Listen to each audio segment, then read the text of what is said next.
ख्रिस्त में मेरे प्यारे भाइयों और बहनों, एक प्रोफेसर एक छोटे लड़के के साथ कुछ मस्ती करने की मूड में था, जो संडे स्कूल का पेपर पढ़ रहा था।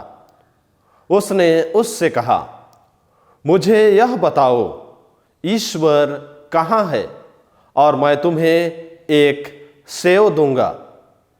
लड़के ने झट से उस आदमी की तरफ देखा और जवाब दिया, अगर आप मुझे यह बताएंगे कि वह कहाँ नहीं है, तो मैं आपको एक सेव का पूरा कार्टून दूंगा।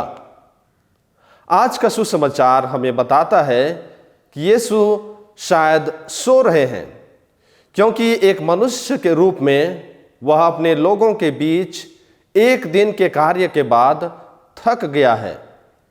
वह गहरी नींद में थे। वे नाव के किनारों को छूती हुई लहरें भी उसे नहीं जगा पा रही थी।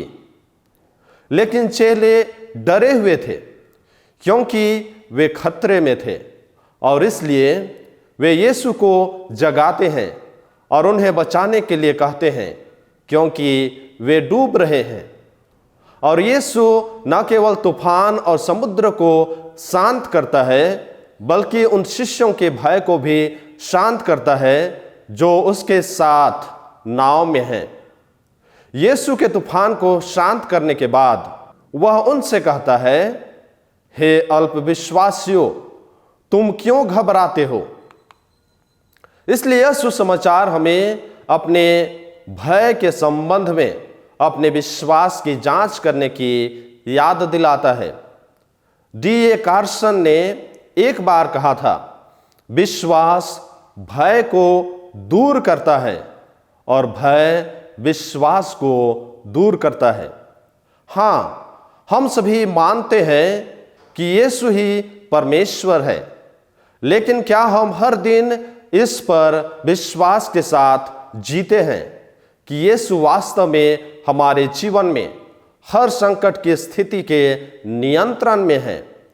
मुसीबत के समय हम कितनी बार मदद के लिए ईश्वर को पुकारते हैं, और अगर हमें लगता है कि वह तुरंत जवाब नहीं दे रहा है, तो हम कहते हैं, यीशु, जब मुझे तुम्हारी सबसे ज्यादा जरूरत थी, तुम कहाँ थे?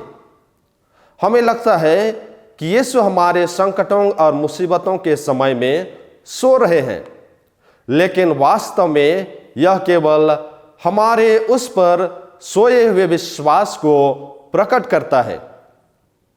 ऐसा इसलिए है क्योंकि मसीह हमेशा हमारे लिए मौजूद है।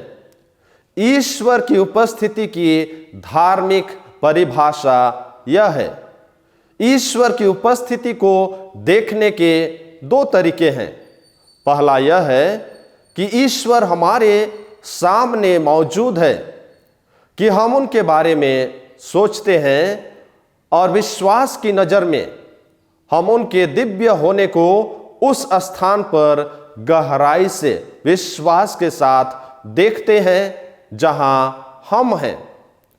दूसरा यह है कि हम ईश्वर की उपस्थिति में हैं, अर्थात वह हमें देखता है और हमेशा हमारी ओर देखता है, ताकि कुछ भी उसके अवलोकन से बच ना सके।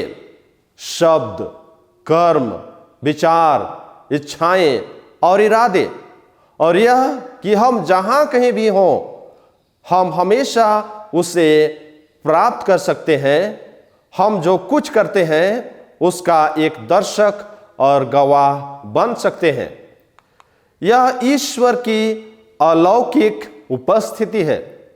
हमें अच्छा या बुरा कार्य करना चाहिए।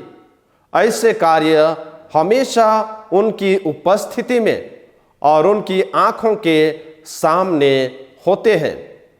दूसरे शब्दों में, वह सो नहीं रहा है, और हमारे संकट के समय में यीशु वही प्रश्न पूछते हैं, तुम क्यों डरते हो? क्या आपको कोई विश्वास नहीं है।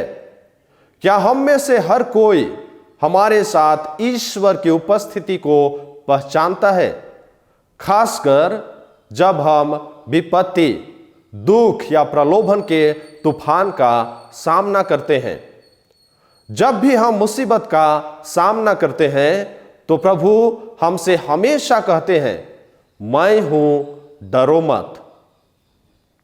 ईश्वर हमसे जो विश्वास चाहता है वह एक छोटी बच्ची की इस कहानी की तरह है।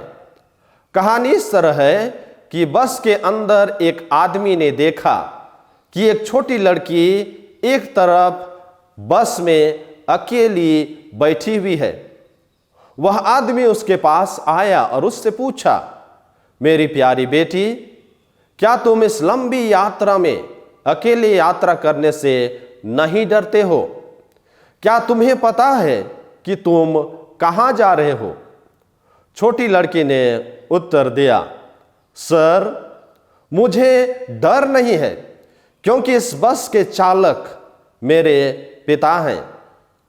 मुझे उस पर भरोसा है कि मैं कहां जा रही हूं और वह मुझे वहीं ले जाएगा। हम भी आइए विश्वास के साथ प्रार्थना करें कि हम जिस यात्रा में हैं उस यात्रा में ईश्वर हमेशा हमारे साथ है और हम अपने गंतव्य स्थान में सही तरह से पहुंच सकेंगे। आमीन।